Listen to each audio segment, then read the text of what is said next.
বলিউডৰ প্ৰবীণ অভিনেতা ধৰ্মেন্দ্ৰৰ পৰিয়ালৰ বাবে যোৱা সপ্তাহটো যথেষ্ট কঠিন আছিল। বিগত কিছুদিন ধৰি ধৰ্মেন্দ্ৰক লৈ সমগ্ৰ দেশ চিন্তিত হৈ আছে। 11 নৱেম্বৰ সোমবাৰে তেওঁৰ অসুস্থতাৰ খবৰে সমগ্ৰ দেশক স্তম্ভিত কৰি তুলিছিল। মুম্বাইৰ ব্ৰিজ কেন্দ্ৰীয় হাস্পতালত অভিনেতাজনক ভৰ্তি কৰোৱা হয়। মাজনিশা সকলোৱে অভিনেতাজনক চাবলৈ লৰালৰিকৈ চিকিৎসালয়লৈ যায়। 12 নৱেম্বৰৰ পুৱা হঠাতে তেওঁৰ মৃত্যুৰ ভুৱা খবৰ বিয়পি পৰে সামাজিক মাধ্যমত। চৌদিশে হুলস্থুলীয়া পৰিৱেশৰ সৃষ্টি হয়।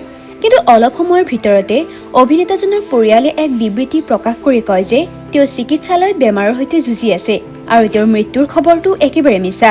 ইয়াৰ পিছতে পৰিয়ালে তেওঁক ঘৰলৈ আনি চিকিৎসাৰ ব্যৱস্থা কৰিব বুলি জনায়। বুধবাৰে চিকিৎসালয়ৰ পৰা ঘৰলৈ লৈ আহে ধৰ্মেন্দ্ৰক। কিন্তু চিকিৎসালয়খনৰ ভিতৰৰ পৰা এটা ভিডিঅ' ছ'চিয়েল মিডিয়াত ভাইৰেল হৈ পৰে, য'ত দেখা গৈছিল ধৰ্মেন্দ্ৰ ICUৰ বিচনাত পৰি আছে। তেওঁৰ দুই পুত্ৰ ছানী দেওল আৰু ববি দেওলৰ সৈতে কাষত পৰিয়ালৰ আন সদস্যসমূহো আছে।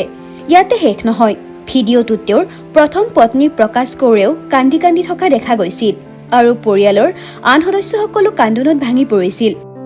হিন্দুস্তান টাইমৰ এক তথ্য অনুসৰি এই ভিডিঅ'টো ছ'চিয়েল মিডিয়াত দিবলৈ চিকিৎসালয়খনৰ এজন কৰ্মীয়ে ৰেকৰ্ডিং কৰিছিল।